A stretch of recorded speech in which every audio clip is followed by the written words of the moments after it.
I just want to start off by saying, if you want an answer at the end, prepare to be disappointed. There just isn't one.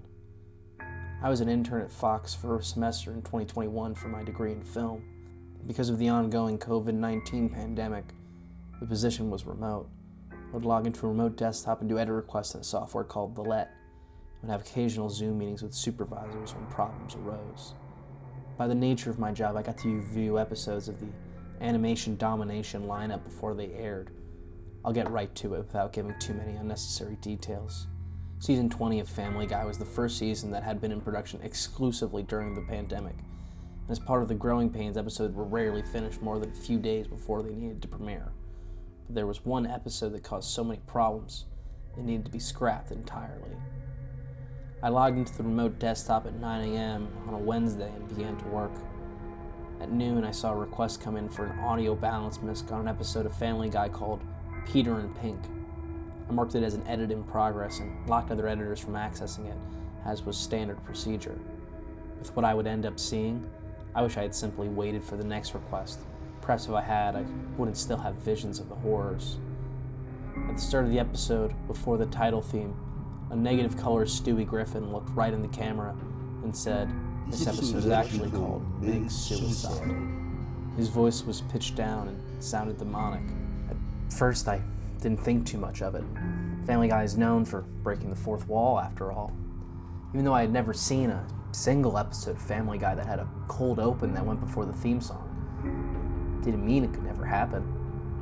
The theme song played out generally standardly, but I swore that Meg sounded slightly flat when she came in on the harmonized, on which we used to rely. At the same time, I didn't study music theory, so I couldn't be certain. The episode began with Peter, Quagmire, Cleveland, and Joe at the Drunken Clam. They were watching Tom Tucker on the news, who was doing a report about the rise of teen suicides. Joe said, "Man, that's just terrible. Wonder what's causing it." Quagmire said, "I mean, are you really surprised with Instagram and TikTok and everything? I mean, these kids are basically always looking at themselves in a funhouse mirror." The cutaway gag began. An unidentified man walked up to a bendy mirror in a carnival and saw a normal reflection. After a moment, the mirror grew a mouth and said to the man, "You're overweight and have a below-average penis." The man frowned and went, "Aw." The show then cut back to the clam.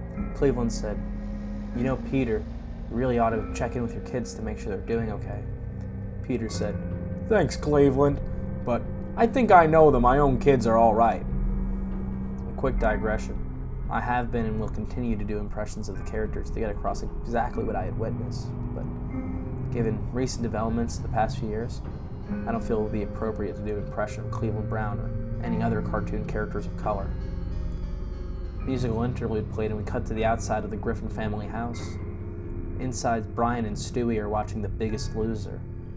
The host of The Biggest Loser said, "Welcome to a new season of The Biggest Loser, where this season another 15 fat fucks try to be less fucking fat." Stewie said, "Geez, this show's a lot more hateful than I remembered." Lois walked in and asked either of them if they had seen Meg. Brian said that she was in her room. Lois said, "Oh, okay," and walked out. Then cut to Meg's room, where she was sitting on the edge of her bed looking very forlorn. For some reason, this scene had no audio. Looking at the waveforms of the files, I could tell that this was a problem with the file and not my hardware. I opened the delete message software to inform the person who submitted the file that an error had been made, and I noticed that the file did not have an uploader name. Almost as if it just appeared from nowhere. Confused, I messaged my supervisor about the file mix-up. After a few minutes, he sent me a Zoom link to look at it together. When I showed him the area with no sound, he asked me if the sound resumed later on. So I hit play and let the rest of the episode play out. My supervisor began to scold me for not just skipping ahead. "We don't pay you to watch full episodes of Family Guy. Just scroll ahead in the fucking timeline and look at the fucking waveforms." I apologized and went to skip ahead, but he then stopped me and asked why Meg looked so sad. "I don't know," I said. "This is more or less the start of the episode." Meg had been sitting still and blinking for a good 30 seconds.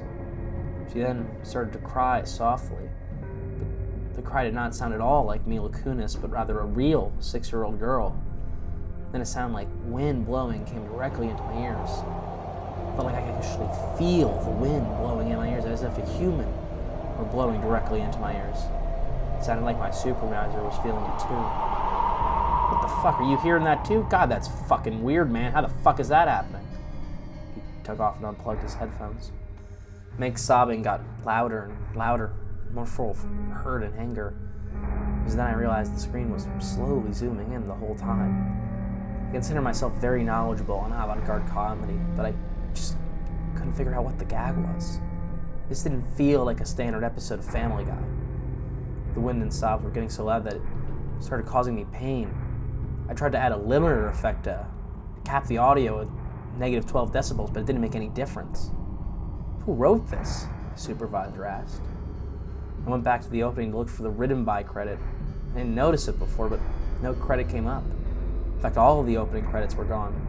Not even the standard default ones like executive producer Seth MacFarlane.